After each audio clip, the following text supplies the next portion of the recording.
Hey there, ladies and gentlemen. My name is Chris Waters. I'm from GameSpot.com and here to host the 7th semi-annual Firaxis Mega Panel. Thank you all for coming.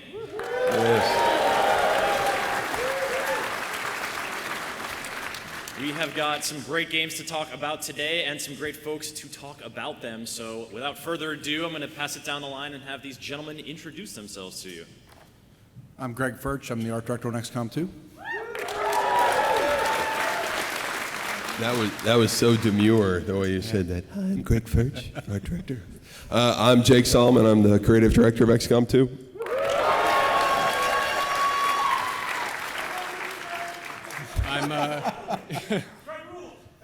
I'm Will Miller. I'm the co-lead designer of Beyond Earth.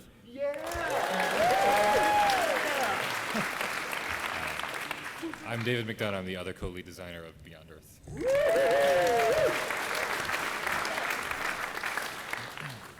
All right, so on the table we've got XCOM 2, we've got Civilization Beyond Earth Rising Tide, and one's a sequel, one's an expansion pack, and there's like, or is expansion pack even what people say anymore? Expansion, probably just suffice. They're a little different. Just drop the pack. It's Huh? just, the cool people say expansion. Yeah. X-Pack, actually, if you want to be X-Pack. real cool. No, yeah. not that cool. Definitely not that cool.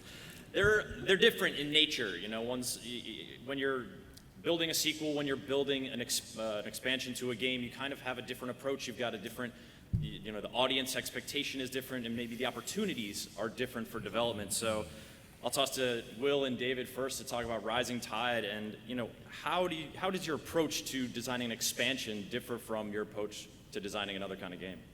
Well, Civilization has always had really excellent expansions. We deliver a lot of value with our expansions. They tend to target very specific parts of our games. And when we make an expansion, it's an opportunity for us to step back, take stock, and look at how we can make the experience better, how we can deepen the experience for our audience. Rising Tide, though, is a little bit different. We actually looked at what XCOM did with Enemy Within, which really changed the entire experience of XCOM, right? It wasn't just the middle game, it wasn't the late game, it was the whole thing. And so Rising Tide approaches Beyond Earth from that perspective. We wanted to change the entire experience and flesh out what we had set down in the base game. So the new diplomacy system, water gameplay, hybrid affinities, expanded quests, all of these things are sort of game-wide features. So if you get this expansion, you're going to expect to see a lot of new stuff. Which we will look at right now. So one of the big things we're excited to show today at the panel is some of the things coming up for hybrid affinities. You may remember affinity as being a sort of a new idea for Beyond Earth, a big idea that represents kind of the evolving futuristic identity of your civ and how you're going to challenge tackle the challenges of the future. And it drove a lot of things in the game, but most especially it drove military. It drove the way your military diversified. And so the hybrid affinities were designed to do more or less the same things, but give you new ways of tackling old problems and also new powers that you never saw before in the game. So that when you build your hybrid army, your military can function in a way that no Civ army ever has, and it becomes a lot more personal, a lot more customized, a lot more specific. So this one we're looking at right now is the Golem, is one of the Purity Supremacy crossover unique units. The sort of the ideological angle for Purity Supremacy is blending the kind of like ascendancy of man idea of purity with the sentient robotics of supremacy, but instead of going all one way or the other, they adopt sort of like a master-servant, human overlords and servant robots. So the Golem is they're giant. It's a huge walking siege wall that can block ranged attacks. It's actually cute.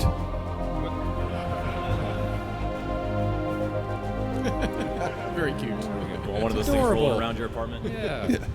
So it deploys into this like wall, this fortress mode that can block ranged attacks, a good attack of its own. And so it represents kind of like what the hybrid units do. They're not necessarily replacements for your core military, but they're augmentations. Like if you put this in your army, you're definitely making it sort of a siege army, or you're making it about this or about that. The Immortal is one of the sort of the mid-level ones for Purity Harmony. And they take the blend of, once again, the Purity's emphasis on humanity with Harmony's genetic modification to engineer superhumans, like things that are way beyond what any human being could do before, and like start to fuse technology with the human genome. So they have these sort of like kind of like impossibly proportioned, angelic-looking, like flawless-looking humans, but merged with their gear. They're all one thing. They have like bioorganic armor. They're holistic beings. It's pretty weird. So this is like a shock troop. They ignore terrain penalties. They do a lot of other cool things. So you would use this. You'd have fewer of these in your army, but each one is individually more powerful. So you're like focusing the way your army fights by concentrating the enemy's attention on the immortals who can absorb a lot of damage, so you can whittle them down.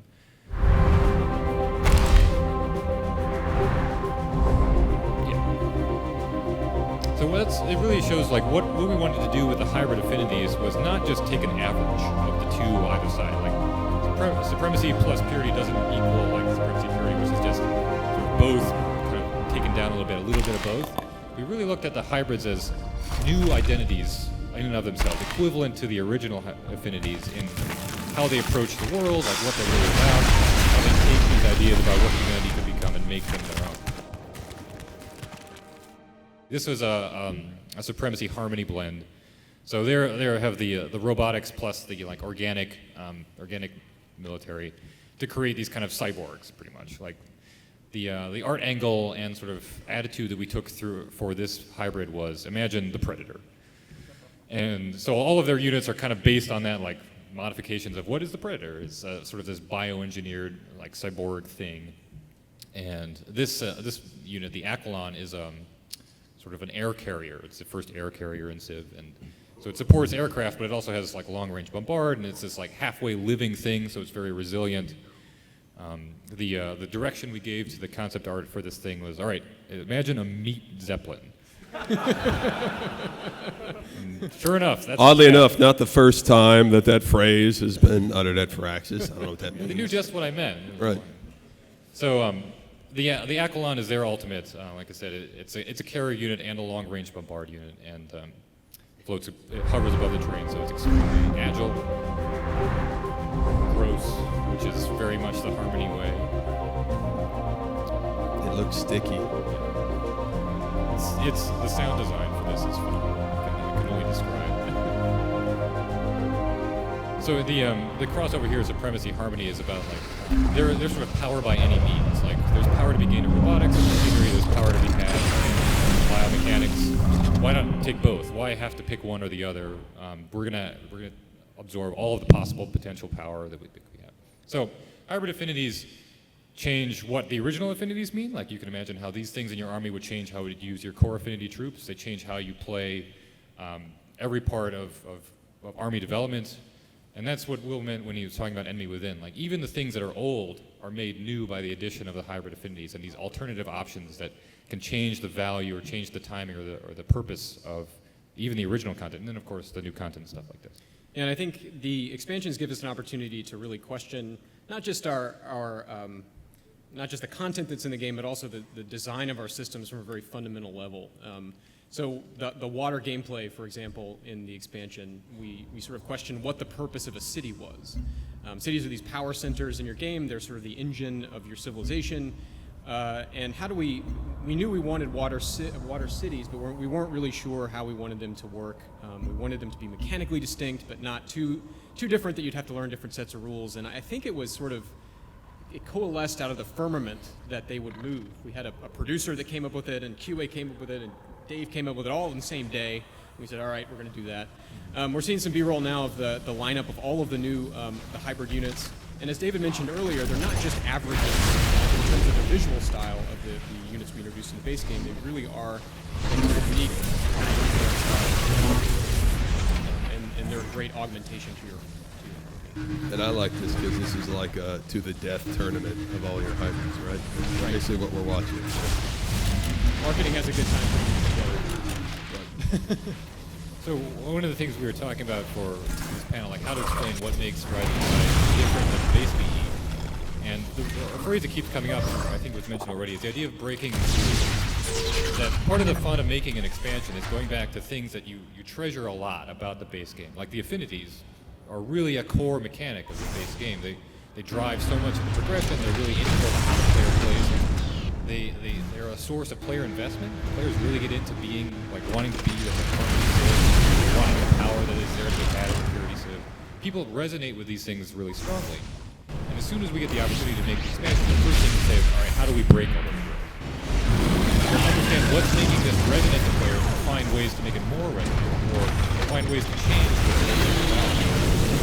so that everything, like I was saying before, everything that's old is new again. If you take the sort of the landscape that you so carefully laid in the base game, the power and the fun of making an expansion is upending it. So, I mean, that's where even the title of our expansion, like references to our effort, our interest in like raising the stakes, changing the meaning of everything that used to be, adding so much to the game that nothing can be taken for granted again anymore. That's the fun of making an expansion for a game like Civ, and that's what Rising Tide is. You guys put the cities on the ocean. Yeah. Yes. Yeah, That's a pretty definitely. good summation right there. I Yeah. mean, it's fascinating the way that it takes that base, the fact that a city is so crucial to your identity as a civilization and to your strategy, and like, hey, it's like move that around. What if we could just push that thing around the water? Like the design challenges and sort of prospects of taking that fundamental unit and putting it out there must have been a big move. Yeah, you can actually see here in the screenshot sort of the sequence of moving a city. And you have to spend production to do this, so moving a city costs production. You can't build another unit in that city while it's moving. It takes a few turns. So it's an interesting choice. And this is the only way that aquatic cities acquire territory. So do I move the city to get more territory, or do I use the city to build new units and new buildings? Those kinds of awesome risk-reward, interesting decision moments are what we want to create in a game like Civ. And it's cool because you sort of paint your culture border now on the water, and you can paint over other people's, which is pretty neat. So it's a different kind of territorial acquisition problem than you're having to do on land. Mm-hmm. So yeah, and it can get pretty interesting, especially in multiplayer. Mm-hmm. Like you can kind of grief each other, painting over your territory. Yeah, have you had some sort of stunt wars of what different pictures you can draw on the ocean with your city as you move it around? You don't want to know the pictures that we've drawn. I think we all know, Will. Yeah.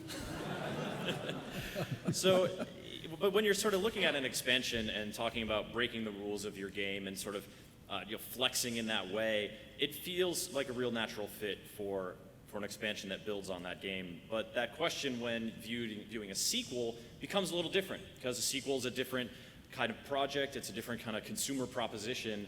So when you guys are taking a look at XCOM 2 and sort of thinking about what to take, what to leave behind, like how do you come at that as distinct from Enemy Within?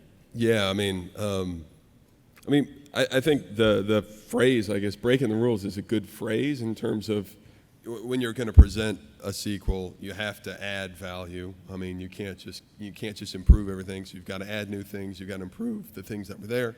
And so, breaking the rules is kind of a good way to think about it.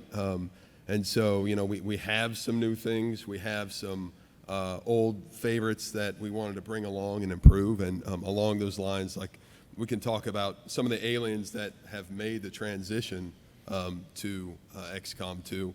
Like we have the MUTON, everybody's beloved. Well, nobody loves the MUTON. Does anybody love aliens? I don't know, but everybody's hated MUTON. But got any MUTON fans in the audience? Yeah. There you go. Have those people removed immediately, please. Sympathizers. Right. Oh, that's we really changed the MUTON. No, that's the sectoid. So yeah, the sectoid. That's one that's a good example of breaking the rules, right? Because how do you update the sectoid? The original XCOM, they were these cute little pot-bellied gray things, and they were pretty cute. And then we kind of updated them to be little clawy bird. Yeah, I'm good at words. Clawy bird, little crouchy things in Enemy Unknown. I can speak for a fee if anybody wants. But yeah, I mean, then Greg, when we started talking about the sectoid, it was one of those cases of like, okay, the sectoid, it has to be a sectoid. People expect a sectoid. We love the sectoid, but we have to think about how we're going to change them. Yeah, I mean, that's, XCOM is built on UFO lore, and so, the sectoid, everybody knows what a little gray is. And so playing with that where you know what it is and not departing from that, but still making something new is probably one of the hardest things when we go about making a new alien. And with him in particular, it's it's incredibly difficult because he's naked. It doesn't look like he has armor. It's true. And so That's awkward. The simplest ones can sometimes be the most difficult, but he's also the place where we usually start. So when we started to approach the sectoid, we wanted to blend him with human DNA, and we wanted to do a lot of cool stuff, and so we made him bigger, a little more formidable. But again, while And that's he kind has of a current, is the blending with human Yeah. DNA, so you can kind of see it in a lot of our aliens. yeah, it kind of traces through. So now he's taller. He's like 7 foot tall. But every once in a while, he still glitches back in. Again, we kind of break the rules, but then every once in a while in his animation, he'll glitch back into a sectoid scamper. And so again, we're trying to kind of connect that stuff, but kind of still change it up a little bit. And Right. so- And then when we push gameplay-wise, we want to push them. And so obviously everybody knows that sectoids, they mess with your head. And so we keep that. But in XCOM 2, the sectoids, they can mind control from the beginning. They can do a lot of things. But one of my favorite things the sectoids can do is reanimate corpses. So now they can raise. There we go.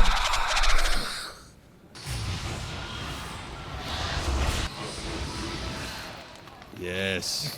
Kill your friends twice.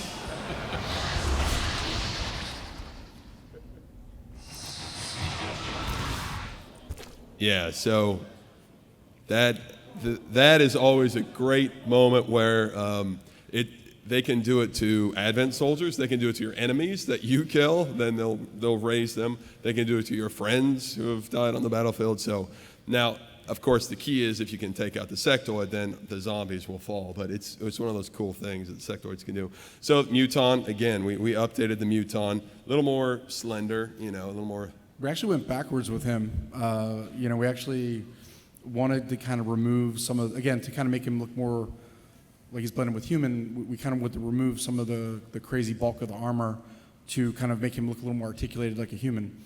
And so we actually went a little bit backwards, like originally XCOM, and made him a little bit more skin-tight green outfit. But we really wanted to push his scale, so he is a lot larger than the one in EU as well, and a little bit more muscular.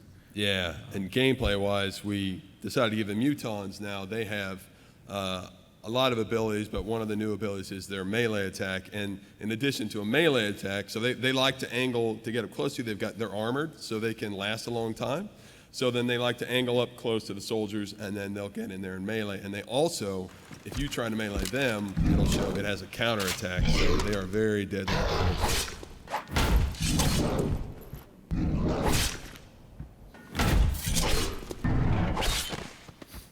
Yes, that was a sequence of brutality.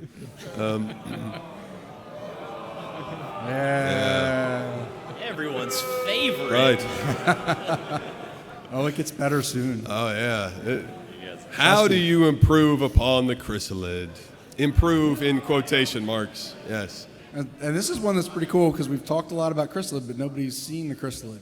Right. So from X2. So Yeah. this is going to be kind of fun. Obviously, you make them a little more metal. You give them bigger spikes. Yeah, but with this one, art-wise, we really like the look we had, and so we just kind of exaggerated a little bit. Yeah, we for wanted X2. to push the points on and make him feel a little more poisonous, and so Yeah. there Toxic. it is. Now, this is the great thing about the chrysalid gameplay-wise, is that now the chrysalid can burrow into the ground and become basically invisible. So, yeah, it's like the worst proximity mine you can imagine. See, look at them. They're invisible, can't see them, and then you get too close, and out they come. Yeah. Why would that be scary? All right, and then they'll cocoon your soldiers, and out of the cocoon will spring 3 chrysalids. So, Real gross. obviously, I've made a good decision. Your tears are like candy to me. Got a real vicious streak in you guys. Yes.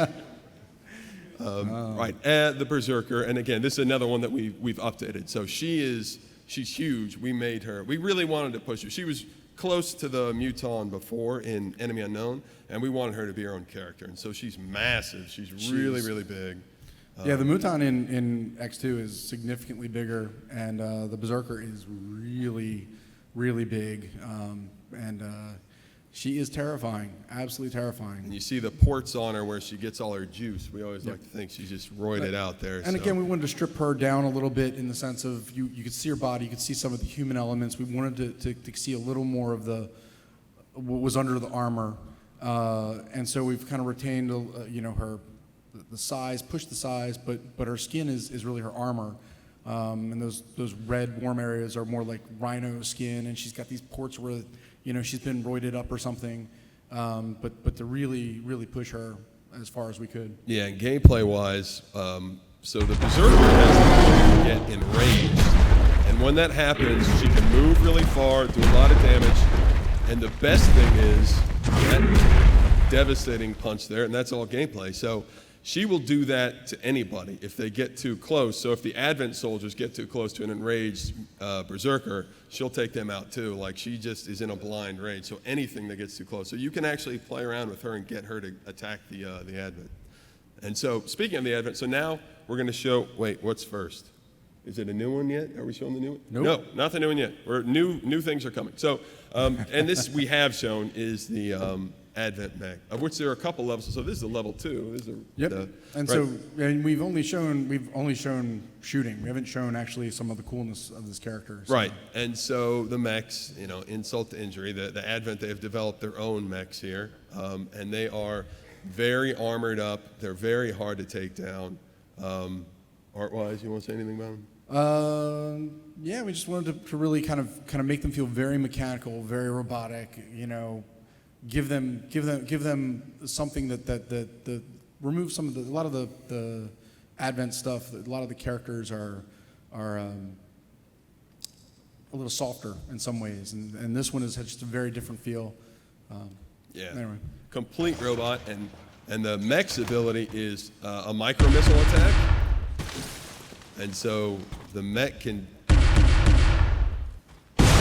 devastate a wide area, take the cover away, and then the Advent support troops can then attack the XCOM units without cover. So, here we go. So the Stun Lancer, I love the Stun Lancer. So this is we've never shown the Stun Lancer before. So PAX exclusive. The Stun Lancer is awesome. So she is a complete psycho. He and she, all Advent are both genders. But so no, I don't mean individuals are both genders. I mean This they're one is both male and female Advent. All Advent can be male and female. They're not like frogs or anything. So is that even true? I don't even think that's scientifically true. So whatever, aliens. That's what I know. So. Yeah, so the Stun Lancer is awesome. So when you see a Stun Lancer, they are psychos, and they will ignore everything to melee. So we don't want melee just to be the role of the Ranger class. The Stun Lancer is a sword-wielding, an electric sword-wielding Advent trooper. So they get close, and then they will ignore everything to get close to a soldier. They'll sacrifice themselves to do it, and they run really far. So when you're already in trouble, and then they have the ability to, if you're lucky, stun you a little bit, but if you're unlucky, they can knock your soldiers unconscious. So, yeah, they're awesome. The Stun Lancer is awesome. How exactly do you mean awesome? I don't find them awesome. Well, I mean, in theory, they're awesome. They're terrifying. Right. I hate those things. If they're on your side, they'd be awesome. Mind control them, and they're awesome. So also new stuff is, we've talked about the Grenadier, but we haven't shown any real footage of that. And so the Grenadier is kind of evolution. This is something that we sort of evolved. This evolved from the Heavy, but they have a lot of really cool abilities. So they shoot lots of grenades. They can fire within a cone. They do a lot of really cool abilities where they can lock down areas. So they can, shoot this giant cannon in a cone. They can launch a lot of grenades. And now we have all kinds of specialized grenades, lots and lots of different kinds of grenades that the Grenadier can shoot, and they can carry a lot. So.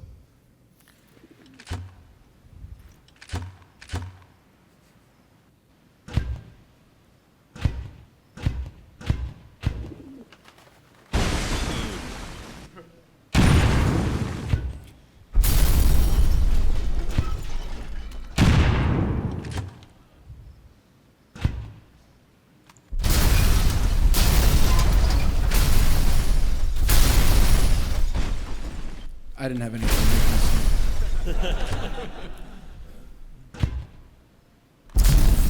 Yeah, and that's good, actually. The Grenadier does a good job of showing off all the improved destruction, as you can see. Lots of new fidelity, destroying floors, ceilings, all that stuff. It was nice of you guys to end with a little Grenadier action. It was Yes. looking really grim for us for a little while. You guys are not setting out to make anyone's life easy in XCOM 2, it seems. But when you're taking when you're sort of adding these units and evolving these units, one of the challenges you must run into is, all right, we want there to be new stuff. We want people to, but we also want it to be XCOM. We also want it to still be Civilization.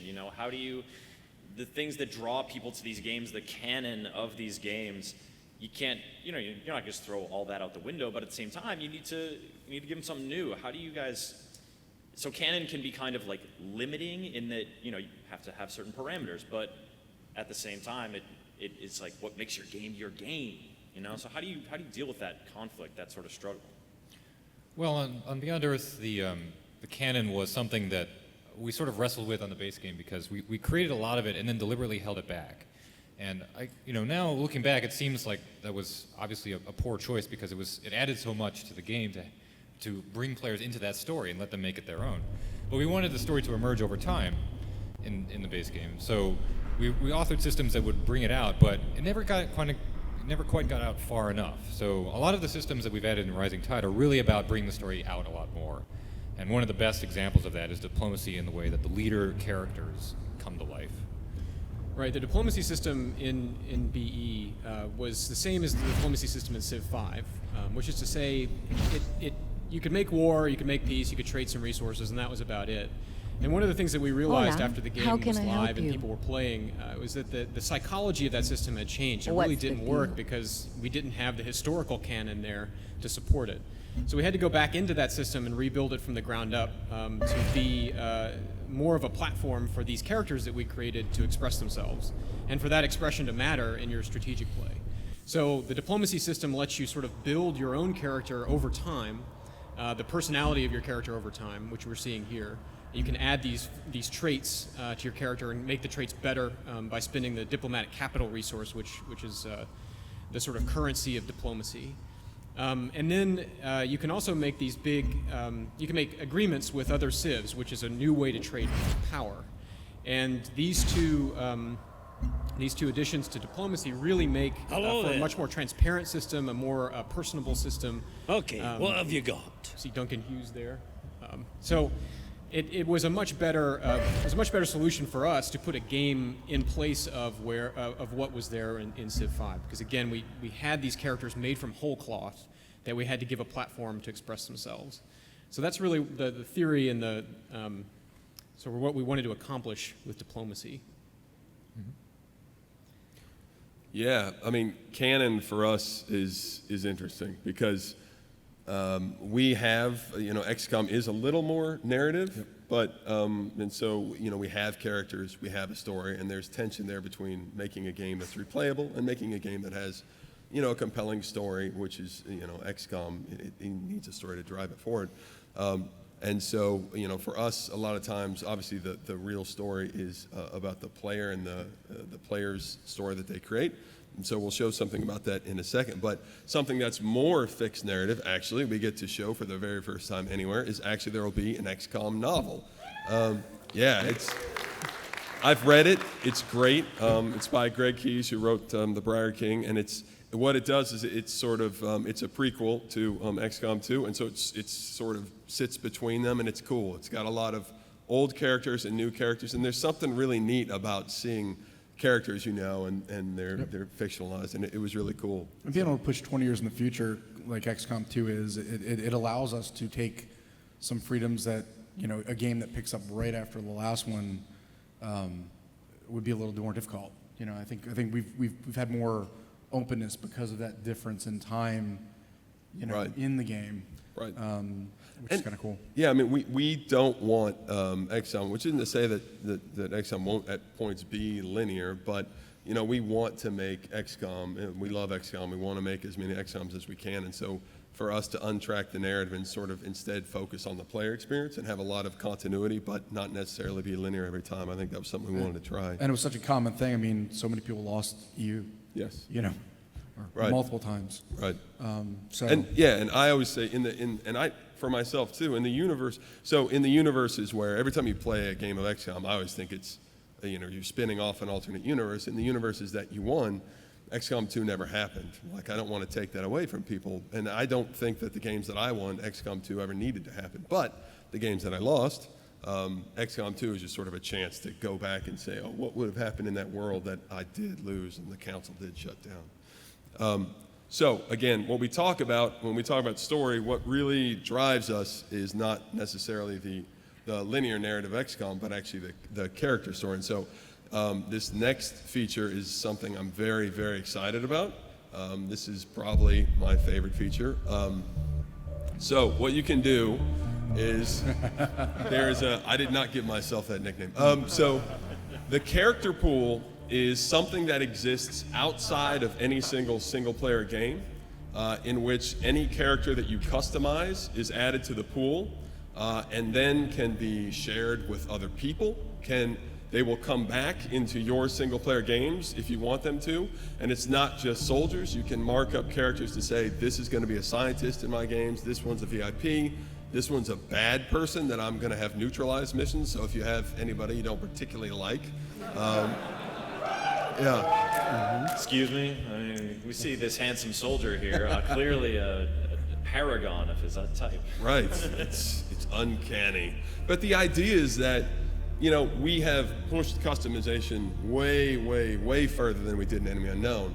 And what we want to do is allow you to do that. And you can do it in your single player games. That's a cool thing too, is any characters you customize in a single player game, you can very quickly then, you see the button down there, save the character pool. So if you start becoming attached to a soldier and you've done some customization work, you just hit save to character pool and they're now in your pool forever. And they will show up as recruits in future games if you want them to. And the great thing is that because you can share your pools, so you can export from your character pools and you can share with your friends. So if somebody makes, I don't know, like the 80s WWE or something like that, or Star Wars characters, whatever it is, you can share those with each other. You can just import them into your character pool, and it's a really cool way for people to save the characters they've customized, dictate what scientists and engineers are in their game. And it's, I've done this, and so if you make, I've made my wife a scientist, and so she'll show up in my game as I'm playing. And let me tell you something, when someone you love shows up as a mission reward and you're trying to choose what to do, it becomes extra difficult to be like, no, I'm not going to rescue her. I'll go over here and just do this, and I need to get some supplies while my wife is in an Advent jail. But then you rescue them and they're real staff on the Avenger, and so it's everything. It's VIPs, it's bad guys, it's soldiers, and you can share them. So that's something. This is a great dev tool too. Like, everybody on the team is in the character pool. That's right. That's right. And we'll go in, and every once in a while I may make Garth pink or something, and save him out a little funny, and wait till he plays and discovers that he's been changed. Yeah, every right now we're playing with the character pool, which is all the devs, and so it's funny because you'll see the character pool is very aspirational. Like, you'll see the way that people view themselves, and you're like, It's a little so scary. sure you're that badass, but See Dave aspiring to a sweet stash over right. there. Dave is a weed dealer, apparently, who hangs out behind a strip club. Is that a setting I can pick in the character pool? Right. Make them like an unseemly NPC that gets turned into a chrysalid. That's right. Yeah, so the character pool is that's something that we were very excited to share with everybody. And I'm very excited to see all the pools that get made and shared with everybody. Oh, the monocle, there we go. The eye patch. Even better. Yeah, we have brow rings, we have face jewelry, we have all kinds of customization stuff. There's no way we could show it all, so it's really cool. And if you customize that much, that's why I had to let you guys save all that stuff. So Anything hit the cutting room floor, like giant bunny heads? Decided, no, it's probably not going to be a program. No, that's what's weird is that the character artist, Everything. like I think I put things on there like the monocle was like a joke. I was like, I'll come back to this in 2 years and come up with something better. But they went so fast, they were like, the monocle's in, and I'm like, the monocle? That was kind of a joke, but all right. I like You'd be surprised at how many gameplay decisions get made like that. Yes, yes. Wait, we didn't take that out? We should Right. put that? So, And once it's in, right. Yeah. Can't take it out. yeah. So you know, change all sorts of crazy stuff. Yep. It's such a cool feature. Yep. So, It's nice to be able to have that, all that time you spend in that character development, because I'm sure we have all spent a lot of time crafting these characters to then have it be safe, have it, be able to come back around and Right. not just one-off for the given game you're playing. I mean, it actually does serve that purpose of you make your friends, you make your family members, or you can make yourself and send it to your friends and family members. But the idea is that all that time you spend, as long as you hit the save to character pool button, will not be wasted, because you'll be like, oh, they died as a rookie, but at least you know they're saved and they can appear in your future games. So. Very cool.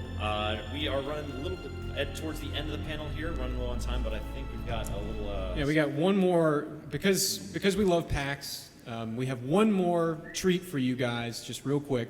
We're going to show you now.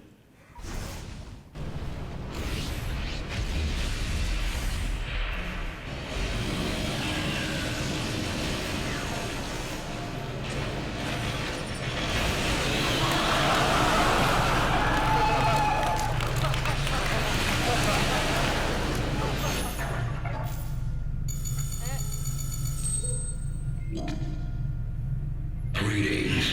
We have an urgent matter to address in the city formerly known as Seattle. While our efforts to recruit new operatives there have proven unusually successful, a deadly new enemy now stalks the region. Transmitting footage now.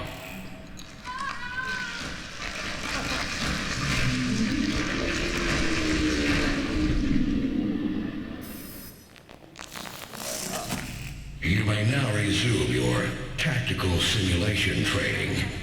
Good luck. awesome. What the hell was that thing, man? That, Gnarly! yeah, that is something we call the faceless. That is a new, yeah, that's something also brand new that we've never shown anyone before. That is called the faceless. So Rising Tide is going to be out October 9th. You can pre-order it now. XCOM 2, Yeah. February 5th. February 5th, 2016. Also, you can buy tickets for Firaxicon. Did anybody in the audience come to Firaxicon last year? One person, two people. All right, three people.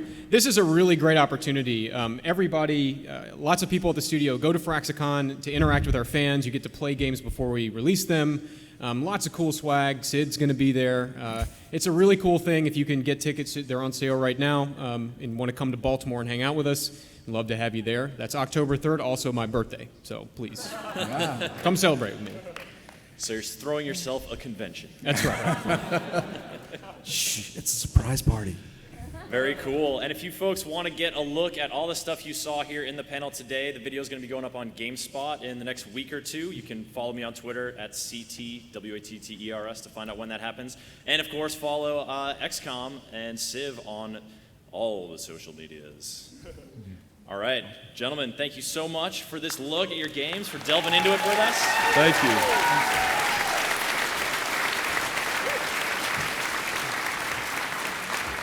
It's going to be an exciting few months for Firaxis fans. Enjoy your bonus PAX items here and have a great show.